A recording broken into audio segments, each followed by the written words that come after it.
Hi, I'm Paul Friedman. I am the founder of the Marriage Foundation. We've been doing this for over 20 years. I developed a system that nobody else has. It's very holistic, very complete.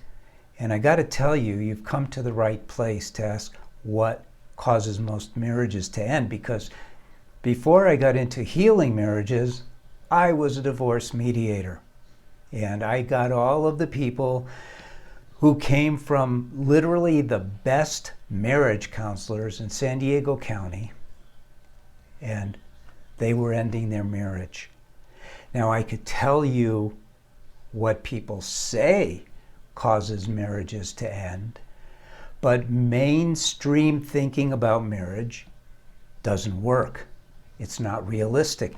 If it were, there wouldn't be an over 50% divorce rate. It just wouldn't work that way, would it? I mean, you found your soulmate, you got married with the hopes and the ideas of having a very happy marriage till the day you died.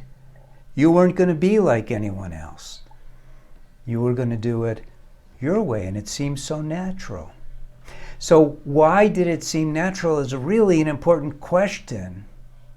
Because if you want to know why most marriages end, it's in that.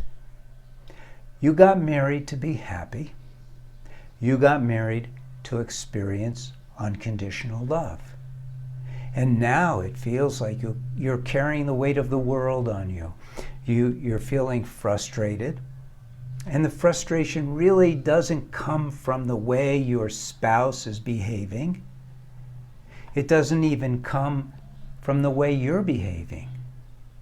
You're frustrated because you know intuitively your marriage should just be clipping along, filling your lives with joy. That's where the frustration comes from.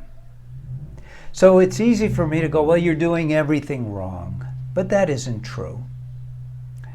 The problem is that we never went to school for marriage. And the courses that are out there, the premarital courses, except for ours, are terrible. They talk about mundane stuff.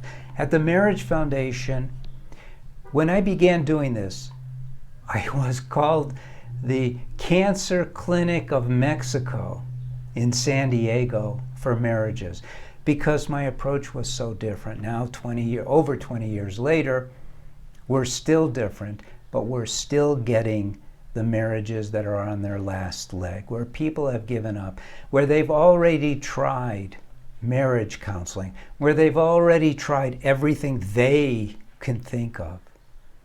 So let's start with the most important thing, and that is that you alone can fix your marriage.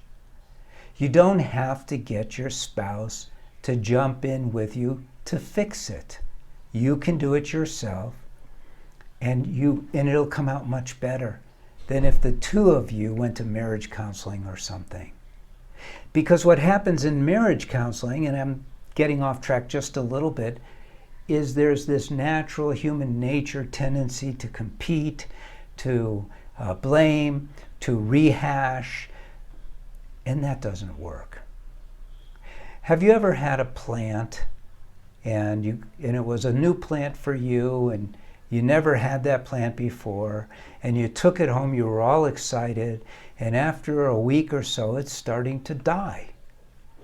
And so you try this and you try that, but the leaves are drooping, maybe turning yellow, the flowers like this, not so happy, and then finally you Google it, and you go, oh. And that's what we do at the Marriage Foundation. Of course, your marriage is in more trouble than that, so we help you more than that, and you should really investigate the courses for men, or if you're a woman, the course for women, so we could get you back on track. By the way, it's zero risk. And now let's get back to the topic. So the underlying problem is the same with the plant. You didn't know.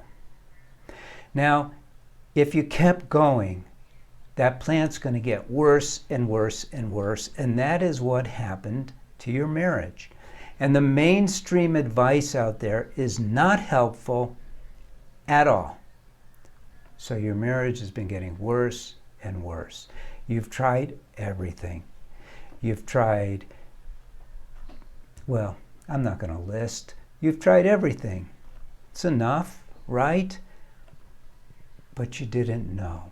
I made it a point to figure marriage out.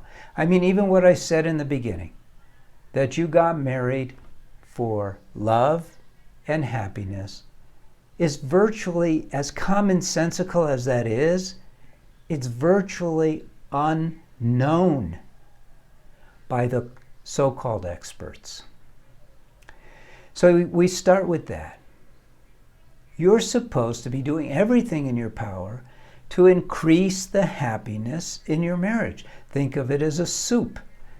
You add that which you want to help the flavor become more to your liking in a soup, don't you? And so you haven't been doing that. And love, people think, oh my God, I used to feel it, now I don't feel it. What's going on? Did I marry the wrong person? No. But we don't have an understanding of love either. Where did you go to school to learn about love? Look up love. Google it. See what it says. It'll blow your mind. It says something along the lines of an emotional infatuation, increased like, blah, blah, blah. Nonsense. You know what love is. Love is the feeling here, not up here. Like is up here. That's where you get increased. Like. Love is from the heart. The mind, which is a material component that is a possession of ours, can't understand love. It's because love is spiritual.